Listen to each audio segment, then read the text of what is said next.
Ada dua cara setidaknya yang diajarkan lewat Al-Quran dan hadis-hadis Nabi Sallallahu Alaihi Wasallam. Yang pertama adalah dengan cara selalu mengingat kematian. Ya, mengingat kematian.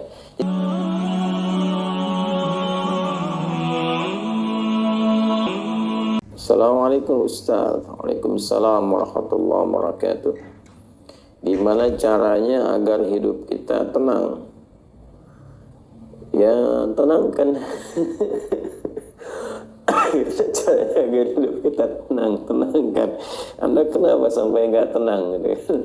Nggak tenang itu kan perkaranya bisa karena berbuat maksiat. Ya, orang berbuat maksiat, berbuat salah itu pasti nggak tenang.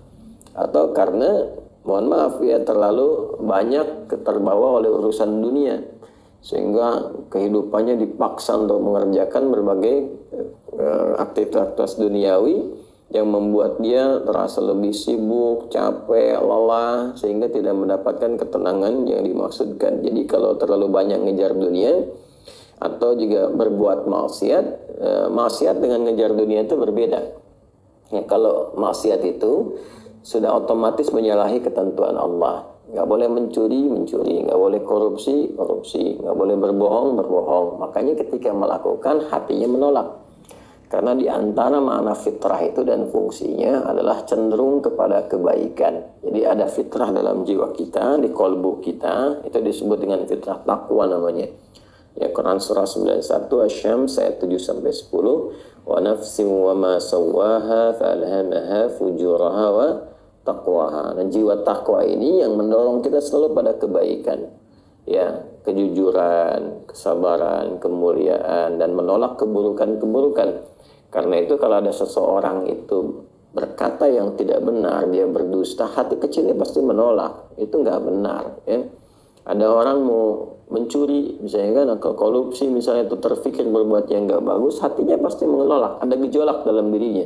Itu yang membuat dirinya nggak tenang. Nah, yang kedua, bukan maksiat, tapi terlalu banyak mengejar dunia sehingga lupa dengan urusan akhirat, lupa dengan ibadah. Ya, dia bekerja formal, benar, dia nggak menyalahi aturan, dia nggak korupsi, tapi dia berangkat dari gelap, pulang gelap lagi, menempuh perjalanan, kerja lagi, kena kemacetan. Nah, itu potensial akumulasi ini menimbulkan kepenatan, kegelisahan, capek, lelah, sehingga muncul pencarian. Nah, itulah dunia.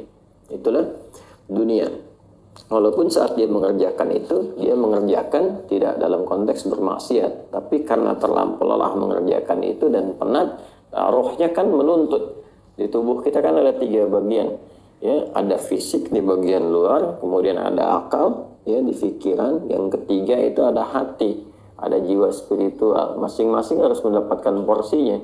Ya, ini kalau bagian tubuh luarnya dia yang makan, fisiknya yang makan, mengonsumsi, tidur, istirahat, ya, kemudian akalnya nggak pernah dipakai, nggak pernah belajar, nggak pernah baca, nggak pernah apa. Ini akalnya juga bisa protes, tumpul, nggak nyaman. Ya, sebaliknya juga, kalau dia misalnya ya makan, minum, kerja, aktivitas, olahraga, akalnya dipakai, dia baca dan sebagainya, tapi rohnya nggak pernah diberikan porsinya. Dia nggak pernah ibadah, nggak pernah sholat, nggak pernah baca Quran dan sebagainya. Maka ini yang generator kehidupannya, ini sumber ketenangannya, maka tetap akan gelisah. Karena itu ditemukan betapa orang pintar, ya kan, kerja keras dan sebagainya, tapi ya rohnya nggak terisi, banyak yang bunuh diri. Ya, di Jepang terjadi, gitu kan. Atau bahkan setidaknya ada orang-orang kaya yang sudah hebat, pinter-pinter, ya di akhir hidupnya apa yang dia kerjakan? Ya cuman datang terapi, nanam kangkung, nanam cabai, gitu kan, datangnya untuk mencari ketenangan karena rohnya nggak terisi.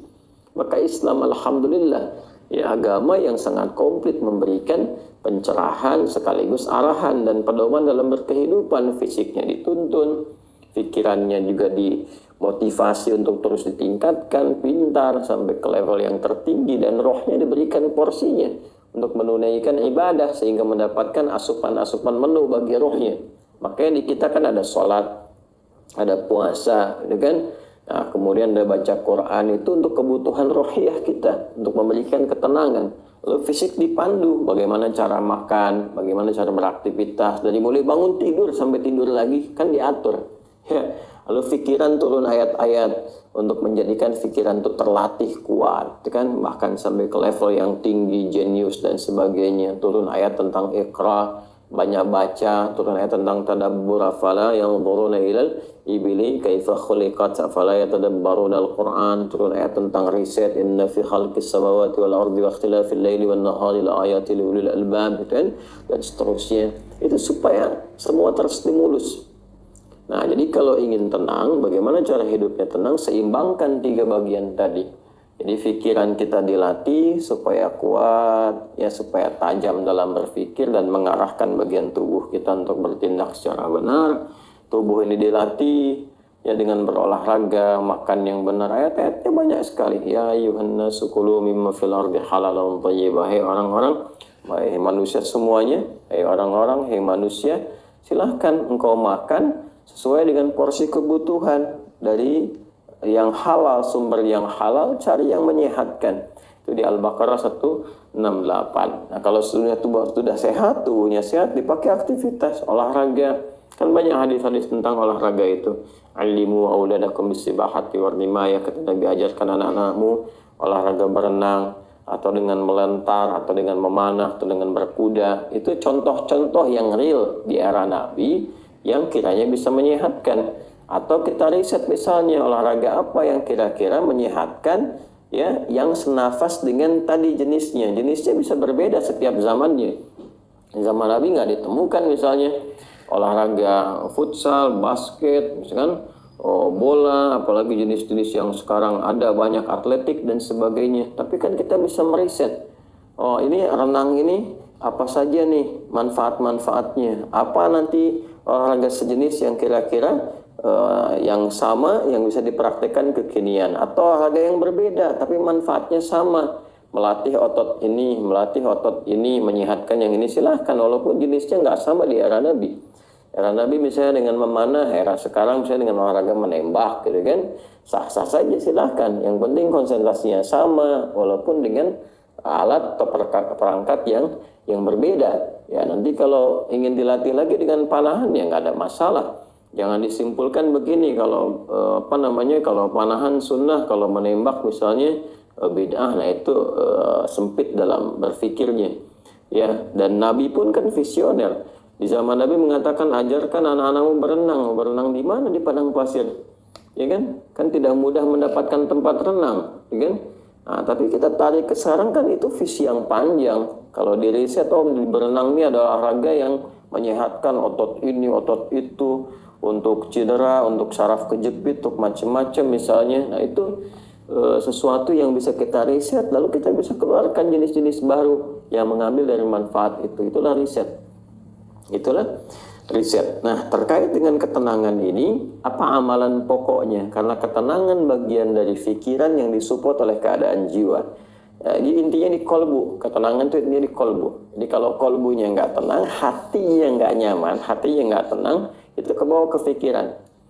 Makanya orang-orang yang kena penyakit hati, sekalipun dia sehat tubuhnya, ya jenius otaknya, tapi kena penyakit hati, dia kena penyakit iri. Ya, iri kan iri hati. Saya belum pernah dengar iri akal, iri pikiran, ya, atau iri mata, ya, iri kaki, iri tangan, nggak ada. Yang ada iri hati. Ya, dengki misalnya, ria, itu penyakit hati semua. Makanya orang dengki, orang hasad itu pasti hidupnya nggak tenang. Ya, orang berilmu, tapi dia kena penyakit hati, iri kepada orang berilmu yang lain, itu nggak tenang hidupnya. Ya kan? Orang kaya, tapi dia pendengki, kaya terhadap dirinya sendiri, ya, dan dia dengki dengan kekayaan orang lain, itu nggak akan tenang. Dia terus pikirin bagaimana melampaui orang itu, bagaimana supaya dia celaka dan sebagainya. Itu yang sangat berbahaya. Maka untuk menenangkan diri itu, amalan-amalannya tidak ada yang lain kecuali meningkatkan ibadah, meningkatkan amal soleh, meningkatkan ketaatan. Semua jenis amal soleh itu di Quran disebut dengan zikir. Disebut dengan apa? Zikir. Salat misalnya namanya zikir di Quran. Disebutkan dengan zikir. Quran surah ke-20 Taha di ayat ke-14. Innani anallahu la ilaha illa ana fa'budni wa aqimis salata lidzikri. Sayalah Allah, kata Allah, tidak ada Tuhan yang layak dipertuhankan dan disembah kecuali saya. Ya, kemudian kata Allah, fa'budni, maka setelah engkau bertuhan kepada saya, kata Allah, sembahlah saya. Nah, ini kalimat yang paling jelas sekali, nggak ada ambigu, terang, menyebabkan kita memahami bahwa oh, ini kebenaran risalah Islam dari aspek ketuhanan. Ya, silakan Anda komparasikan. Ya, saya sejauh ini saya mengkomparasikan, melihat, membandingkan, saya tidak menemukan kecuali di Islam yang di dalam kitab suci mengatakan langsung Tuhannya langsung, ya, yang berkata saya Allah, kata Allah itu kan, ya, tidak ada Tuhan selain saya. Itu tegas sekali, ya, menyebutkan saya Allah, nggak ada Tuhan selain saya, sembah saya. Dan biasanya kalau ada kalimat atau informasi yang pede jelas disampaikan, itu menunjukkan kekuatan dan kebenaran. Karena Allah dengan sendirinya, dia kan meyakinkan, ya, kita semua dengan menegaskan sifatnya tegas. Dan karena memang ketuhanan itu hanya dimiliki oleh Tuhan yang benar. Nah, karena Tuhan yang benar itu mengatakan sayalah Tuhan, dengan pede mengatakan sayalah Allah, yang nggak ada Tuhan selain saya. Nggak mungkin ada klaim demikian kecuali dari yang memang benar, yang memang pede mengatakan itu, ya, karena benar, karena hak di situ, ya. Dan kemudian fa'budni, sembahlah saya. Ya, sembahlah saya. Dan kemudian dijelaskan menyembahnya bagaimana. Itulah indahnya dalam Islam. Tauhidnya diatur, ya, tentang Tuhannya. Dan kalau Anda misalnya begini, saya logikakan sederhana, ya. Orang-orang kan kalau nggak pakar, nggak punya kemampuan atau nggak sesuai dengan kualifikasi, nggak mungkin mengatakan itu kan. Ya, ada orang mengatakan misalnya saya adalah pesilat, mana yang mau kok bertarung misalnya kan, atau beruji tanding dengan saya. Kalau dia bukan pesilat, nggak mungkin yang bisa mengatakan itu. Ternyata dia bukan pesilat, misalkan dia cuma pesilat lidah gitu kan, bukan pesilat tangguh, dan nggak mungkin dia mengatakan, pede mengatakan demikian. Ya, saya lah ahli kungfu misalnya kan, silahkan ada yang ingin tanding mengetes di kungfu. Kalau dia bukan ahli kungfu, nggak mungkin mengatakan demikian. Nah, ini Allah mengatakan dengan jelas, sayalah Allah, nggak ada Tuhan selain saya, sembah saya. Nah, bisa nggak ditemukan misalnya dimanapun tuh, termasuk di kitab-kitab yang disucikan, temukan ada nggak Tuhan yang mengatakan sayalah Tuhan, ya kan, disebut namanya sembah saya, kalimat itu temukan, ya, di Quran jelas. Kemudian fa'budni, sembah saya, wa aqimis shalah, dan tunaikan salat. Cara menyembah saya itu dengan menunaikan salat, dan diatur. Ini indahnya dalam Islam tuh. Ya. Kemudian ditegaskan saya Allah, saya Tuhan. Kemudian nggak ada Tuhan selain saya, kata Allah. Kemudian sembah saya. Cara menyembahnya pun diatur, namanya sholat. Cara mengerjakannya begini. Ya, lalu ditunjuk, diutuslah Nabi Muhammad SAW untuk mengajarkan dari awal sampai akhir, dari gerakan sampai bacaan, dari mulai hukumnya diajarkan. Ya, dari cara menghadap ke arah mana, kemudian bagaimana caranya, ya, dari mulai berwudunya bahkan sampai dengan selesainya. Ya, ini menunjukkan bahwa risalah agama ini benar. Nggak mungkin kan diada-adakan demikian. Gimana cara bisa merekayasa seperti itu terjadi? Nggak mungkin. Ya, ini dari awal sampai akhir, dan nggak ada kreativitas di situ. Nggak ada kreativitas, dan semua sama. Ya, orang Arab demikian, yang bukan Arab demikian. Ya, jadi nggak ada ceritanya misalnya di Arab pakai bahasa Arab, di Indonesia pakai bahasa Indonesia. Ya, di Indonesia, di Sumatera pakai bahasa Sumatera misalnya, di Jawa pakai bahasa Jawa. Tidak. Ya, Quran mau dimanapun pakai bahasa Arab, sholat dengan cara yang sama, menghadap tempat yang sama. Tapi terkait dengan pertanyaan ini, teruskan ayatnya, wa aqimis sholata lidzikri, tunaikan sholat kepadaku dengan sebagai zikir. Jadi sholat itu disebut dengan zikir. Berdoa juga zikir. Ya, doa juga zikir. Quran surah ke-7 ayat 205. Wadhkur rabbaka fi nafsika tadarruan wa khifatan wa dunal jahri minal qaul, dan berzikirlah, berdoalah maksudnya. Zikir ini doa. Ya, berdoalah, mohon dengan sepenuh jiwamu, dengan ketenangan, gitu kan, mintakan kepada Allah dengan penuh ketenangan. Dan mohon dengan kekhusyuan, mohon dengan penuh harap supaya dikabulkan. Nah, silakan cek, bukankah saat berdoa itu ada ketenangan? Anda punya masalah, alih-alih Anda curhat di media sosial, gitu kan? Nah, kemudian Anda arahkan untuk berdoa dengan cara yang benar. Anda ke kiblat, wudhu, minta dengan khusyuk. Bukankah saat berdoa tenang? Ya kan? Bukankah saat sholat itu Anda lebih tenang? Ya kan? Bukankah saat Anda baca Quran lebih tenang? Nah, baca Quran itu disebut dengan zikir, karena Qurannya disebut zikir. Quran surah ke-15 ayat 9. Inna nahnu nazzalna dzikra wa inna lahu lahafidhun. Kami telah turunkan Al-Quran sebagai zikir. Nah, Anda itu kalau baca Quran kan lebih tenang. Apalagi kadang terjadi begini, sedang punya masalah, terus kita buka mushaf random, acak tuh dibuka begini, tiba-tiba ayatnya sesuai dengan masalah kita gitu. Nah, baru baca aja udah tenang keadaan jiwanya. Ya, udah menyebut nama Allah baru bismillahirrahmanirrahim, sudah tenang. Ya, Quran surah ke-8 ayat kedua, innamal mu'minuna alladzina idza dzukirallahu wajilat qulubuhum wa idza tuliyat 'alaihim ayatuhu zadatuhum imanan wa 'ala rabbihim yatawakkalun. Jadi orang beriman itu kalau disebutkan nama Allah ada getaran konfirmasi di jiwanya, dan kalau dibacakan kepada ayat-ayat Allah bertambah keimanan. Iman itu kan sumber ketenangan.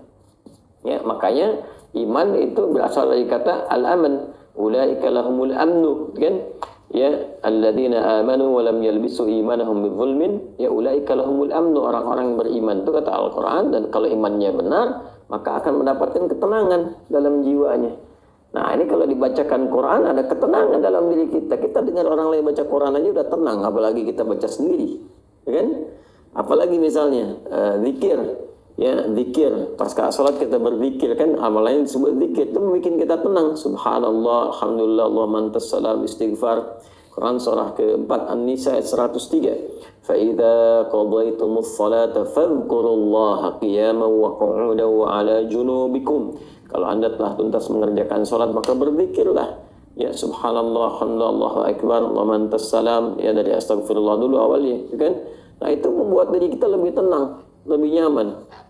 Nah, itu semua amalan tadi disebut dengan zikir. Karena itu disimpulkanlah di Quran surah ke-13 Ar-Ra'du di ayat ke-28 ketika Allah berfirman, ala bi dzikrillahi tatma'innul qulub. Yakinkan pada dirimu. Ala itu harfu taukid, bukan hanya ikhbar.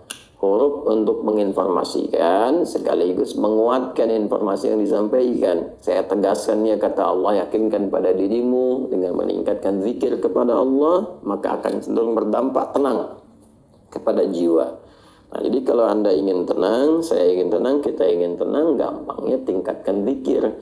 Zikir itu bentuknya ibadah, baik dengan ibadah fisik seperti sholat, baca Al-Quran, atau ibadah harta dengan bersedekah misalnya, ya zakat itu kewajiban, infak itu tambahkan. Kalau ingin tenang, cobalah pagi-pagi cari orang-orang yang berhak mendapatkan itu sesuai dengan kualifikasi yang disampaikan Al-Quran dan hadis. Jalan, temui, bersedekah, nggak usah banyak dipamerkan, ya macam-macam bersedekah, sampaikan dengan tulus. Nanti Anda akan mendengar orang itu berkata, terima kasih Pak, semoga Bapak disehatkan, keluarga juga dilancarkan rezekinya, dijaga oleh Allah kemuliaannya. Oh, itu mahal sekali. Padahal yang dikeluarkan mungkin 5.000, 10.000. Tapi bagi orang-orang tertentu itu sangat berharga dan melahirkan doa yang dengan doa itu mengguncang aras dan memberikan ketenangan kepada jiwa. Kan? Wallahu ta'ala a'lam bis-shawab.